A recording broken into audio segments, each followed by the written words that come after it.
Well, friends, here we are, live at the North Carolina General Assembly. Haven't done a walkabout in a while, but I tell you what, this deception session that we're getting ready to have, for those of you who don't know, the background is this. In North Carolina's recent history, maybe the last 30 years or so, there have been, I think, about 7 amendments to our Constitution. 7 within the last 30 years.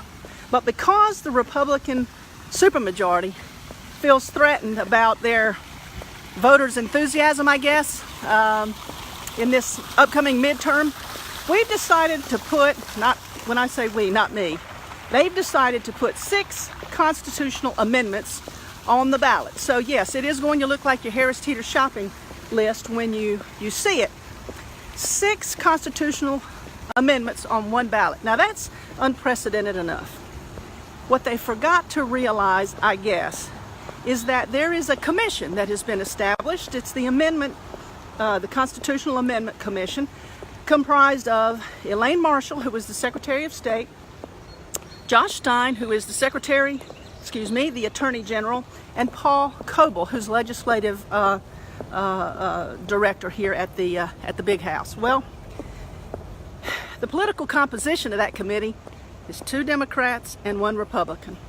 So suddenly, I guess we had an epiphany and realized that we don't want Democrats writing the captions on these amendments, because they will somehow explain exactly what these amendments do. They will inform the voter, and we don't want that.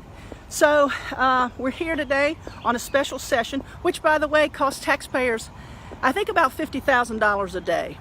$50,000 a day. We'll have to be in skeleton session for probably 10 days or 11 days.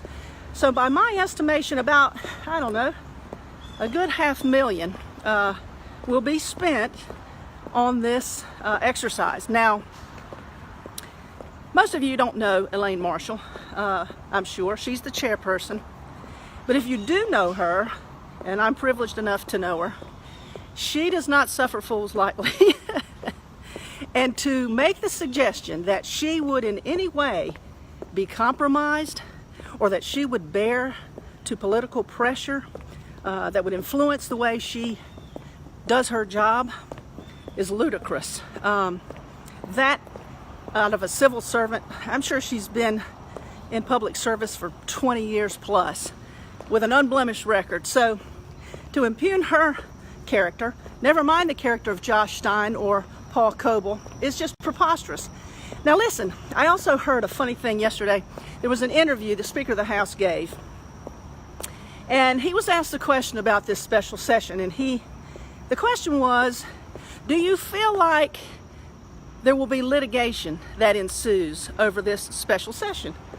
And the Speaker said, well, I think we'll be all right so long as we don't get too cute with it. Too cute with it. That's what he said. And there was a little wink and a little nod and a little grin. Well, I'm going to tell you right now, I think 6 constitutional amendments on one ballot is already way too cute. And by cute, I mean embarrassing, unvarnished attempt to manipulate voters. So anyway, I'm here doing a walkabout, and I'm grinning about it. I guess it's just in self-defense, because this is all so unbelievably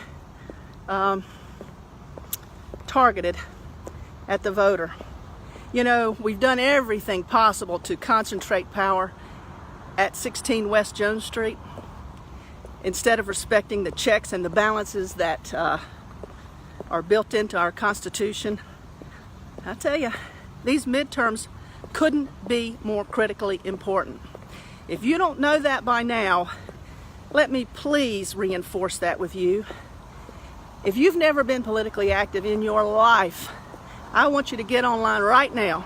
Heaven knows, donate some money to me if you can, but moreover, to candidates